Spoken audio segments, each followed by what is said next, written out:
ఇదిగో. సార్ ఇంకో 50 ఇవ్వండి సార్, అయినా ఖాళీకి వెళ్ళాలి. ఖాళీగా ఎందుకు వెళ్తాం? 10 రోజులు ఇద్దరం కలిసి వెళ్దాం. అక్కడే వెళ్ళాలంట. నాన్న రేల్టమ్మ నన్ను తెచ్చావా? తెచ్చాను రా, రైల్వే స్టేషన్ ప్లాట్ఫామ్ ఉంది, తెచ్చుకో. ఓకే. ఏమండి బాగున్నారా? బానే ఉన్నానండి, ఇంకా బీపీ షుగర్ ఏం రాలేదు.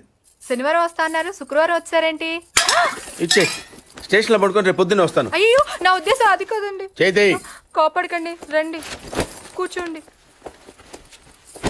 స్నానానికి నీళ్లు పెట్టించమంటారా? ఎందుకు? డైరెక్ట్ గా నూతులు దూకేస్తాను, సాయంత్రం దించండి. అయ్యో ఎందుకండి ప్రతిదానికి కోపడతారు? కోపడక ఇంట్లో అన్ని కార్లు పెట్టుకుని స్టేషన్ ఒక కారు పంపించలేరా?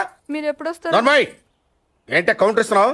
నేనా? దున్న పొత్తుల తిని. ఏం బాబు అయ్యో మావయ్య, ఎప్పుడు రావడం? ఇప్పుడే వచ్చాను మావయ్య. వస్తున్నామని తెలిస్తే కారు పంపించేవాడిని. కార్లు ఎందుకులే మావయ్య, పిలిస్తే పరిగెట్టుకుంటూ వచ్చేవాడిగా. ఎక్కడికి వెళ్తున్నట్టున్నారు? పొలానికి. గమ్మునొచ్చేయండి మావయ్య, బయట అండలుగా ఉన్నాయి. అలాగే. 1 మినిట్ ఆశీర్వదించండి మావయ్య.